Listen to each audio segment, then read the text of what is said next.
Hello and welcome to all. Today our first question is, which one of the following categories of fundamental rights incorporates protection against untouchability as a form of discrimination? Our options are A. Right against exploitation, B. Right to freedom, C. Right to constitutional remedies, D. Right to equality. This question was asked in 2020. It is about untouchability, which comes under fundamental rights. At this point, it goes without saying in every question that you are supposed to pause the video, read the question again carefully, think your answer, recall your concepts, and mark the answer somewhere. Then you can move towards analysis and explanation part. The correct answer in this context is D. Moving to the analysis part, we get to learn that the subject is Indian polity, from which question has been framed, and main topics are number 1 fundamental rights, and auxiliary topics are which are also again under fundamental rights, that are right to freedom, right against exploitation and right to constitutional remedies.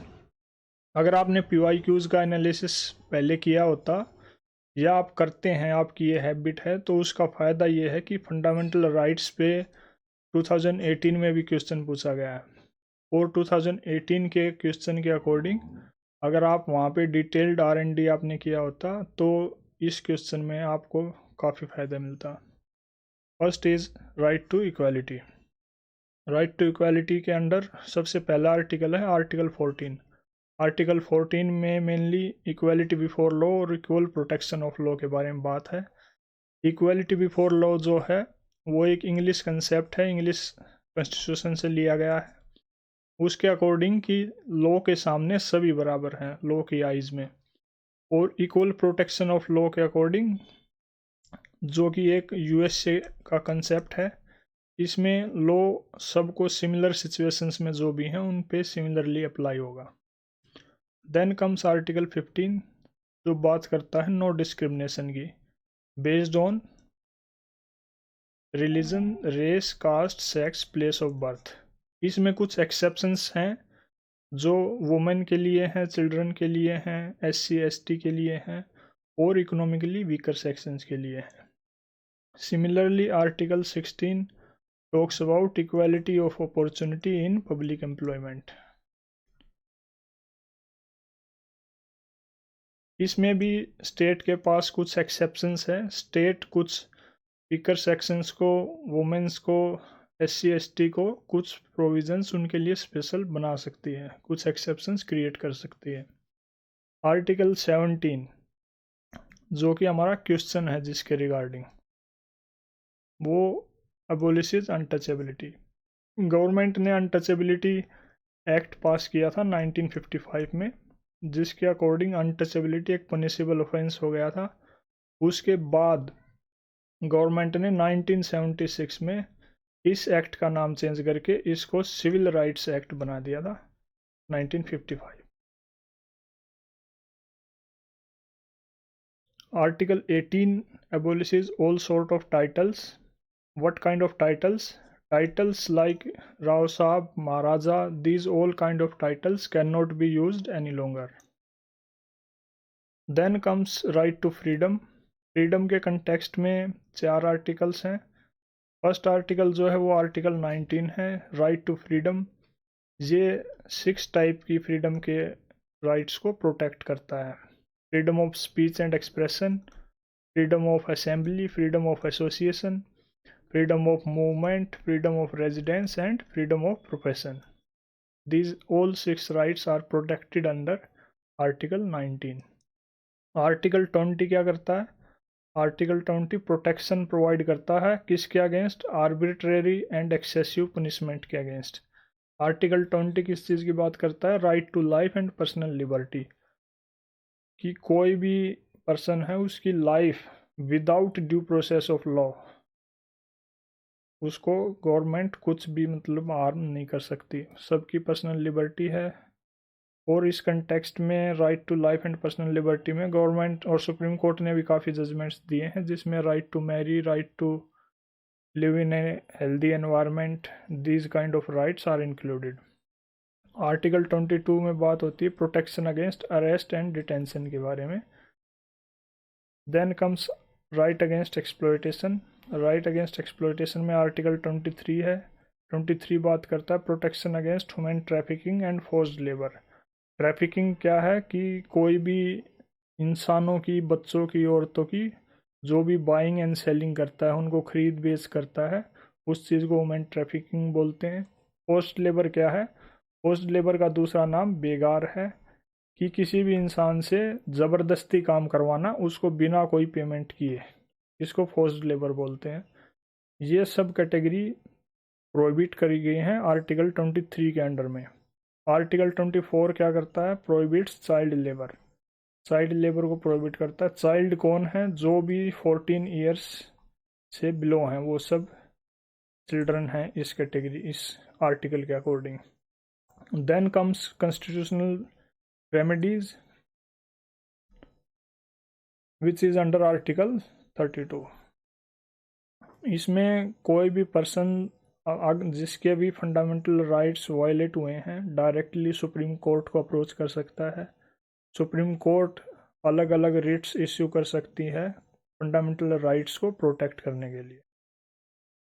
Moving to our second question, in India separation of judiciary from the executive is enjoined by. Our options are A. Preamble of the Constitution, B. Directive Principles of State Policy, C. 7th Schedule, D. Conventional Practice. The question was asked in 2020, and if you have read about Directive Principles of State Policy, you would be able to mark it right. So correct answer is B. DPSP. In analysis part, we get to learn that DPSPs earlier also 2013, 14, 15 और 17 में भी DPSP पे question आया है। अगर आपने उन questions का R&D किया है, अच्छे से एनालिसिस किया है, डिटेल्ड में उनको पढ़ा है अच्छे से, तो आप इस सिचुएशन में होंगे कि आप इस क्वेश्चन को सोल्व कर पाएँ। DPSPs, what are DPSPs? DPSPs are socio economic rights, जो कहाँ पे हैं? पार्ट 4 में दिए हुए हैं। कितने आर्टिकल नंबर से कितने तक? आर्टिकल नंबर 31 से 51 तक। इनकी ओरिजिन कहाँ है? ये आयरिश कॉन्स्टिट्यूशन से लिए गए हैं, जो कि 1937 में बना था। ये नॉन जस्टिसेबल हैं। आर्टिकल 37 में भी ये बात लिखी है कि ये नॉन जस्टिसेबल हैं, yet they are fundamental to the governance of a country. Government की ये रिस्पॉन्सिबिलिटी है, ये ड्यूटी है कि इनका यूज़ पॉलिसी मेकिंग में, लॉ मेकिंग में किया जाए। Then comes article 50। आर्टिकल 50 ये बोलता है कि इसको जुडिशरी को एग्जीक्यूटिव से सेपरेट करने के लिए एफर्ट किए जाए और इसको सेपरेट रखा जाए।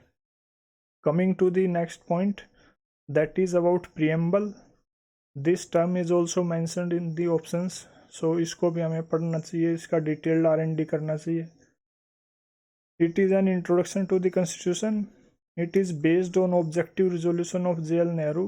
Objective Resolution JL Nehru ने पेश किया था 13 दिसंबर को 1946 में Constituent Assembly में। After long debates, it was unanimously adopted on 22nd Jan 1947. Sorry. It tells nature of state. State का nature क्या है? Indian state का Indian state is sovereign, socialist, secular, democratic republic. It also reveals the aspirations of people. लोगों की aspirations क्या हैं? Justice, liberty, equality, fraternity, unity and integrity. It also mentions the date of adoption of Indian Constitution. वो क्या है? That is 26th November 1949. It was amended by 42nd Constitutional Amendment Act 1976. इस amendment act के द्वारा इसको amendment किया गया था। क्या अमेंडमेंट किया गया था? इसमें सोशलिस्ट, सेक्युलर और इंटीग्रिटी 3 नए वर्ड्स इसमें ऐड किए गए थे। Then comes the 7th schedule. It is also another term mentioned in one of the options. It provides for division of powers. किसके बीच में डिवीजन? सेंटर एंड स्टेट के बीच में। कैसे डिवीजन करता है? 3 लिस्ट्स के थ्रू। कौन सी list? Union list, state list and concurrent list. Union list में सेंटर से रिलेटेड सब्जेक्ट्स होते हैं जिन पे सेंटर की पावर है। स्टेट लिस्ट में स्टेट से रिलेटेड सब्जेक्ट्स हैं जिन पे स्टेट को पावर है लॉज बनाने की। और कंकरेंट लिस्ट में दोनों के पास कॉमन पावर्स हैं। Moving to our next question, other than the fundamental rights which of the following parts of the Constitution of India reflect or reflects the principles and provisions of Universal Declaration of Human Rights 1948?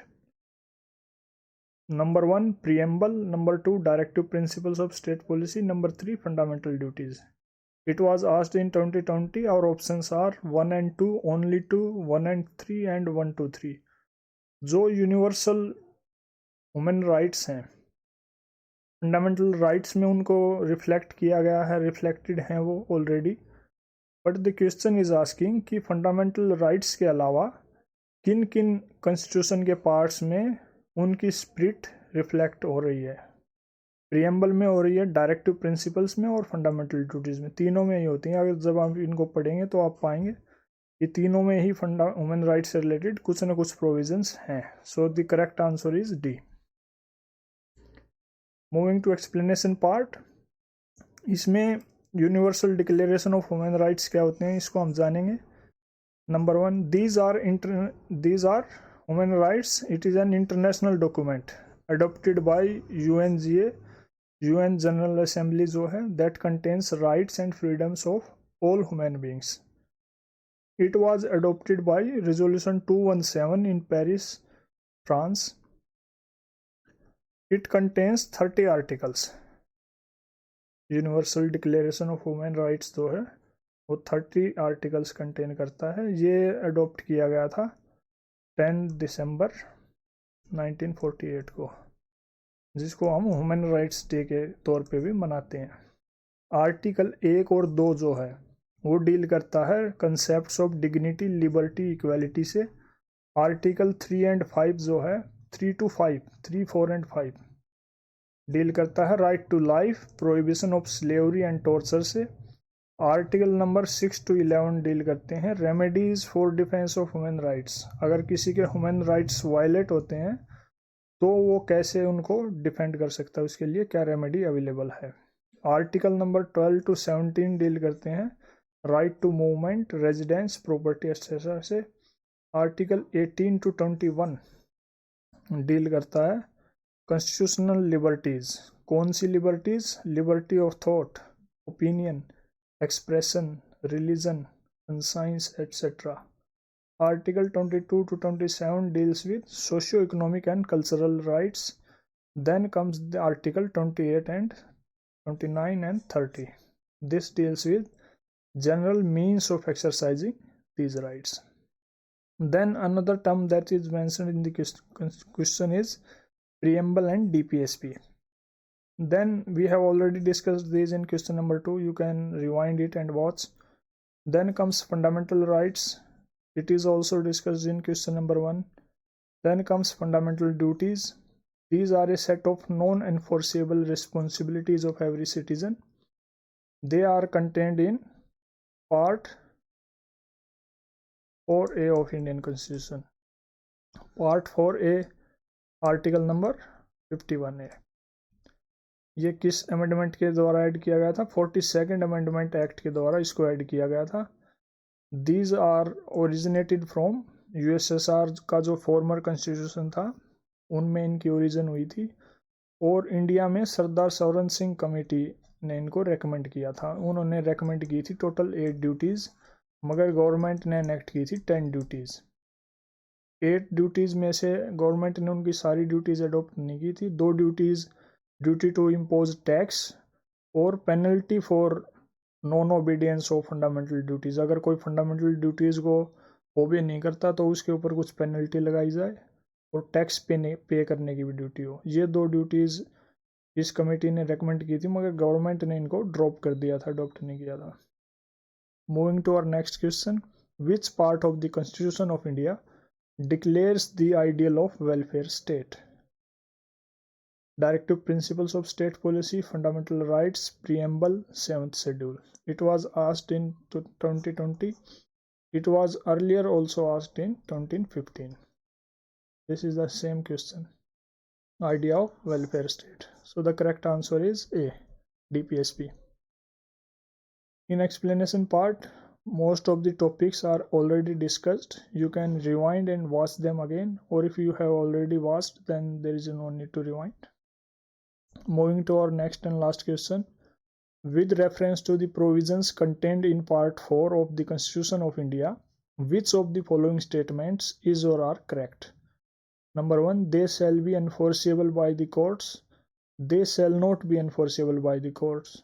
The principles laid down in this part are to influence the making of laws by the state. It was asked in 2020. Our options are only 1, only 2, 1 and 3, 2 and 3. Question is about TPSPs, part 4, right? If you read first and second statement carefully, then you will get to know that one of these has to be wrong, because both of them cannot be true. Then in this case, the correct answer is D, 2 and 3. Moving to the explanation part, we get to learn that DPSPs, as we have discussed earlier also, ये socio economic rights हैं जो constitution में part 4 के under में है। कौन से article से कौन से तक? आर्टिकल नंबर 36 से 51 तक। जो क्वेश्चन है वो आर्टिकल नंबर 37 से पूछा गया है, जिसमें क्या 3 बातें मेंशन है। These are non justiciable in nature.